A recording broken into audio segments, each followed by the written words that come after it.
Hey, welcome back to another episode of Tech Talk. I'm your host, Jeff Hootselle with AuditMax. As you guys know, Tech Talk is a conversation show. We chat with people all across the country that are doing some amazing things in technology. We've got a fantastic guest on the show today. We've got Satya Jayadev, who's with Skyworks Solutions. Skyworks, if you guys aren't familiar with them, they're doing some amazing stuff in the world of wireless networks and wireless network evolutions. So, Satya, thanks for joining us. Thanks for being on the show today. Thanks for having me on your show, Jeff. Appreciate it. Yeah, so talk to us a little about Skyworks. I mean, you guys are really right in the forefront of all the things that are happening with kind of this digital transformation and digital revolution. Talk about the company a little bit and kind of your mission. Yeah, so at Skyworks, we empower the wireless network revolution. We have some very highly innovative analog semiconductors that are connecting people, places, and things through applications within many different industries, from aerospace to automotive, broadband, cellular infrastructure, connected home, medical, military, smartphone, tablet, the wearable markets. So we're almost everywhere. As the demand for the always-on connectivity is increasingly expanding. There's a lot of reliance on these analog semiconductors that are enabling breakthrough communication platforms from global industry leaders. It really changes the way we live, we work, we play. We are deep into the 5G space, so it's a very exciting time. As we say, we are in the business of connecting everyone and everything all the time. Yeah, it's an exciting time in kind of the wireless world. I mean, there's been a lot of talk about 5G for a while now.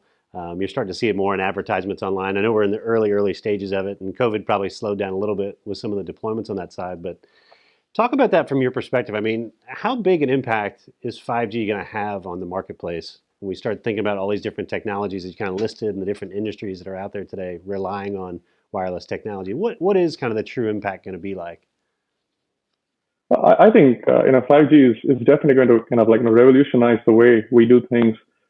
Even now, we are so immersive with everything that we have, from like your watches to your mobile phones. The demand for data, the demand for information anywhere, everywhere, the demand for speed, and I think all of that is just changing. We didn't have to rely on a TV to watch a movie, and now we don't have to rely on a computer to get our information space. So it's everywhere and anywhere. And I think as this demand increases, I think 5G is going to be huge in the way we do things, even at home or at work or anywhere. The way we drive.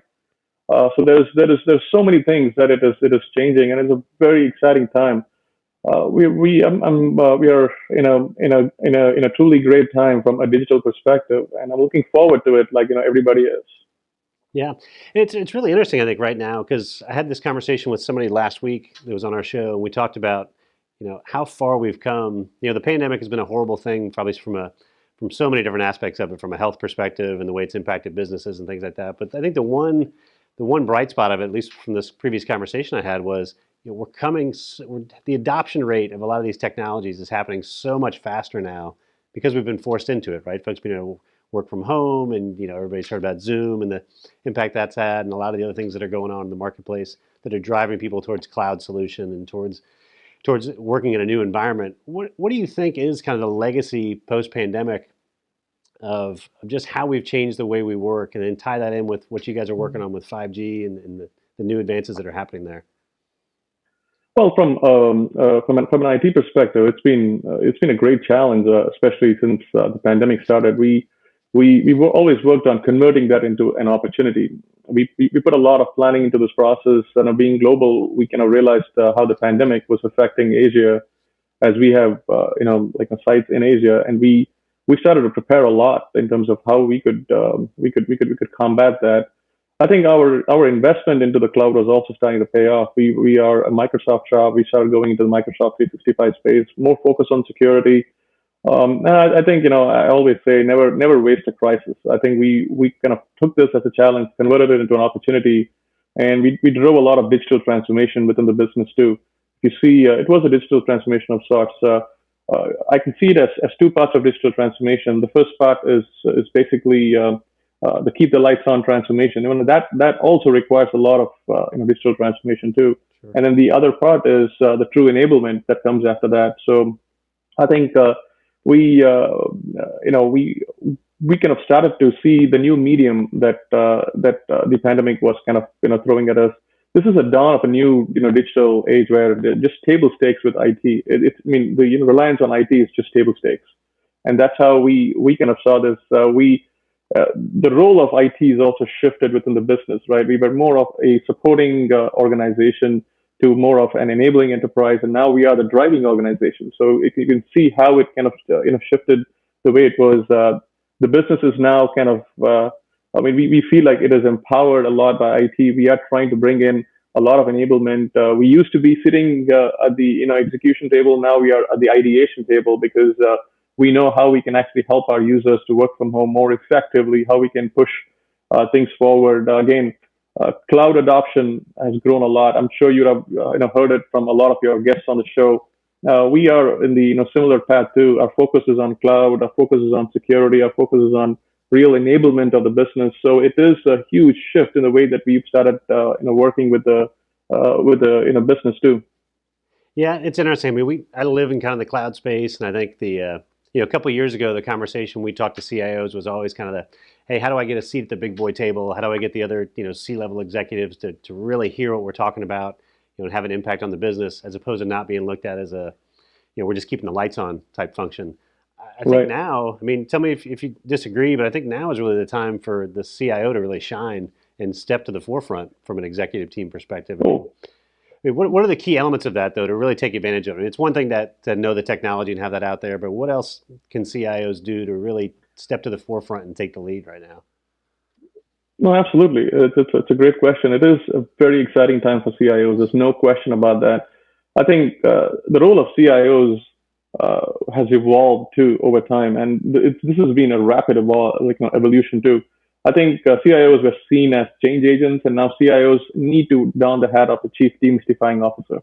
There's so many technologies out there. The use of AI, ML, RPA, advanced analytics.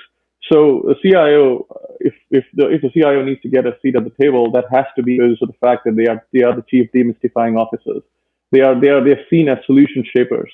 It's not about pushing technology anymore for the CIO. It's about the art of possibilities.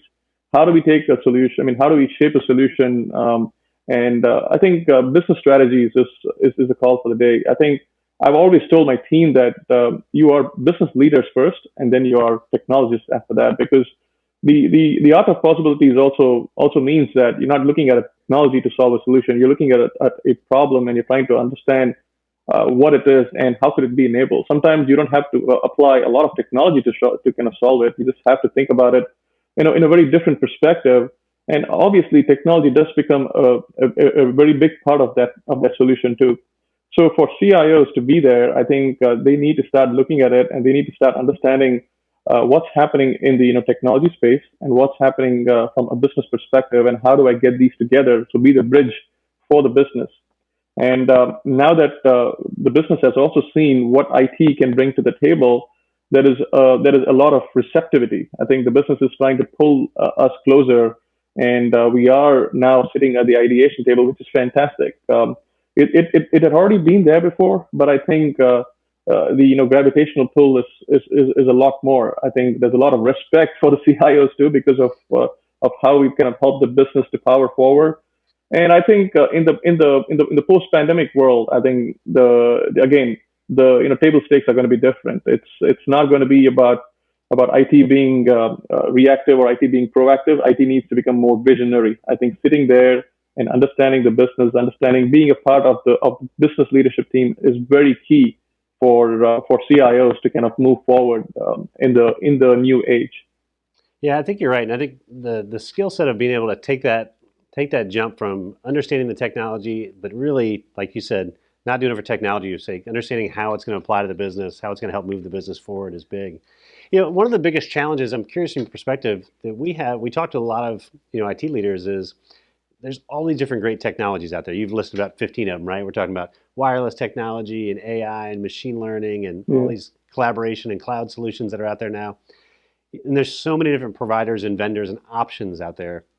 How do you find the time with all the other stuff we just mentioned? How do you find the time to stay up to date with those things and stay on top of the research you need to and understand the marketplace and the providers? Like, how do you even begin to approach that today? It's a great question. I think every day I get a lot of requests from a lot of the vendors, a lot of people who are offering new solutions, new strategies. I think it's all about finding more about finding partners rather than vendors. I think there are partners who can help you bridge the gap between vendors and the technologists. I think if you get involved into the space, I think you're right.